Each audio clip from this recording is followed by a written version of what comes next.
Hello. Um, Making this video just kind of a little explanation um, about myself. Of course, I'm hoping that this doesn't get into the hands of people that would shame me or something, but I'm going to be candid and talk about some things. Um, for those who have known me in my life, maybe going all the way back to childhood, elementary school, or whatever. Um, I was probably somebody in your class that you never really got to know. And though that's not how I really wanted it to be, now I've later found out, some of the things that I was dealing with, challenges or whatever. So get into that in a few minutes. But I would say first, I've had an incredible life. Um, Incredible things have happened to me, and some bad things have happened to me. Um, but let's not make any mistake. I'm glad to be here. I'm uh, I'm very content with my life. I'm glad I have the life that I have. And the reason I say that is, um, some people question maybe a couple of parents that um, got together and formed a family.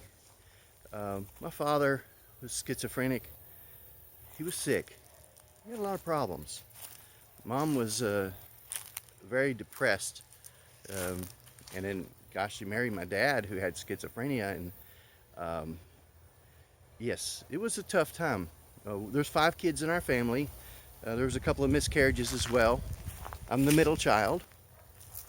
And hey, we all have our inherited, and I would add, most people inherited some kind of things from their parents, and so I'm no different.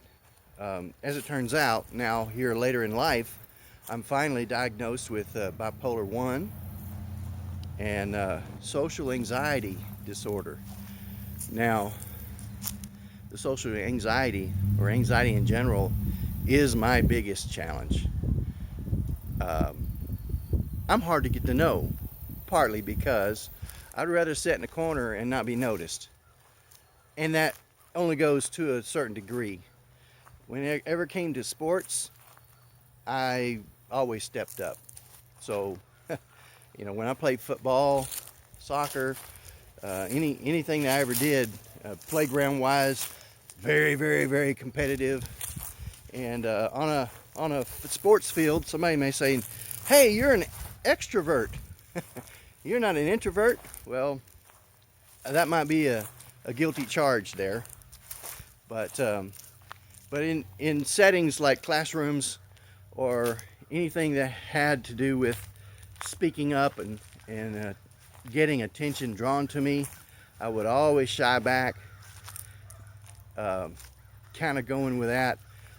I could definitely say there are hundreds of girls. I say girls. Growing up, you get a crush and oh, I really like that girl. No, I would never speak to them. In fact, if I liked them, I hardly ever spoke to them. So, I'm sorry. That's the way it was.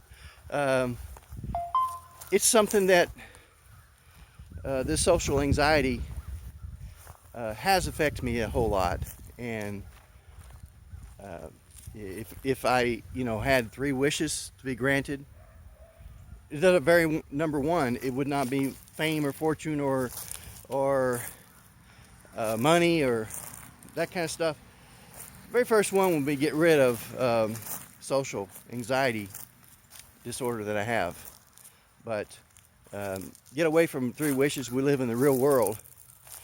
Don't take it that I am sad, that I have a hard time connecting with people. Um, on the contrary, I have a very high self-esteem and I always have. Um, but I am hard to get to know because of the things that make me get anxious about stuff. So it's a little explanation for anybody that's known me that said, man, you know what? I hardly knew that guy. You know, that's part of the reason. Um,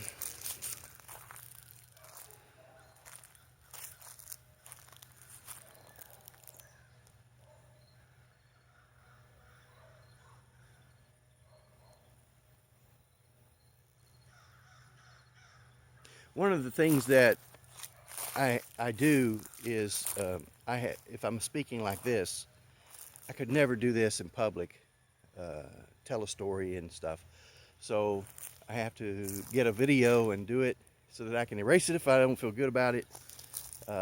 But anyway, moving on.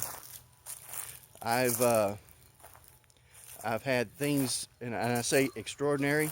I know that a lot of people have had a lot of extraordinary things happen to them, and I don't think that I'm any kind of special. But when I was 6 years old, I stuck my arm in the washing machine while it was spinning. Just about tore it off. Pretty much affected my life quite a bit. It's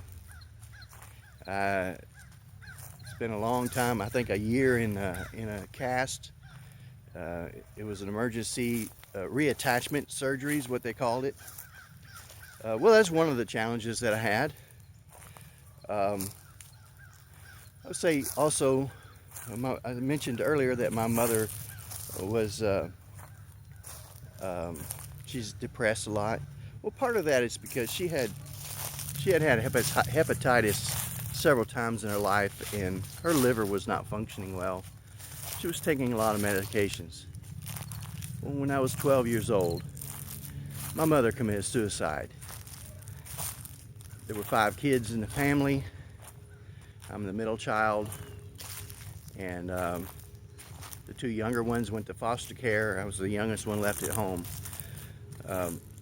This also triggered my dad. His schizophrenia kind of came back to the forefront. He did end up remarrying for a short time, and but during my teen years, say 15 through the rest of my teens, my dad, he was in and out of hospitals with his schizophrenia. So that was a pretty tough one. And who knew that if you have a parent that dies when you're in the state of Texas back in those days, that there was a Texas Tomorrow Fund. I could have gotten full ride scholarship for that. But no, I worked. And I worked at Crystal's Pizza, Taco Bueno. I worked at a marketing company. I'm kind of the definition of my last name being Handy. I'm a jack of all trades and a master of none, as they say. I have learned so many different things, so many different jobs. I care desperately about what people think about me, and it shows in my work. It shows on my resume. Whenever I'm doing a job and I complete my job, one example is at Delta Airlines when I started working there. I finished breaking down the freight, because I was in the freight, temporary part-time, and I look over to another area. This guy needs some help maybe. So I'll go over and start helping this guy, and it's company material. And that's how I learned what COMAT was and all that, which is also the stepping stone to get me into the stores department, because I got to know all the people. I went with the COMAT driver to deliver the company material, COMAT company material. And so that was I loved working at Delta Airlines. What a great company. It was like a family. Anyway, I worked there for many years. And I'm gonna pause because so just as I do, sometimes I get off track and off on a tangent. So I'm not going to talk about my jobs and things, but so let me just kind of sum it up. God allowed me to have a very full life, even in spite of the challenges that I have. I have happiness, and contentment is happiness, and I just want to stress that. There's been so many things that's happened that you could just, kind of like give up. But it's not going to be in my vocabulary. I'm not giving up.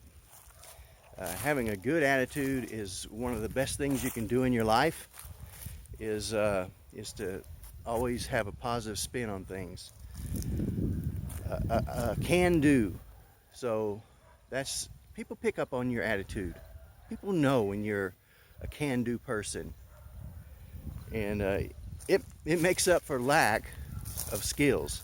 It really does. So of course you want to develop your skills, but always having a great attitude is the greatest thing. Jesus Christ came to this earth.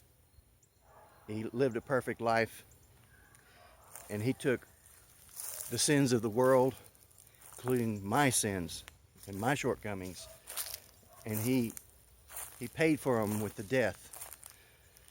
And he was resurrected, and he is reigning in heaven.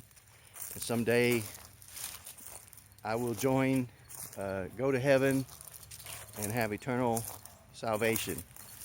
So as far as it goes, the victory's already won.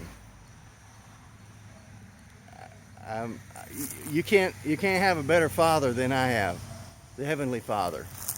So I'm trying not to make this a whole thing about religion, so I'm not going to do that. But God was merciful to me, and sacrificed his son for me. So getting past that, my hope is that there's something that I may have said, or something that you can project that I might say, that will give you some hope, or some that there's somebody else out there that's had some challenges that you may also be facing. Anyway, thank you for listening. God bless.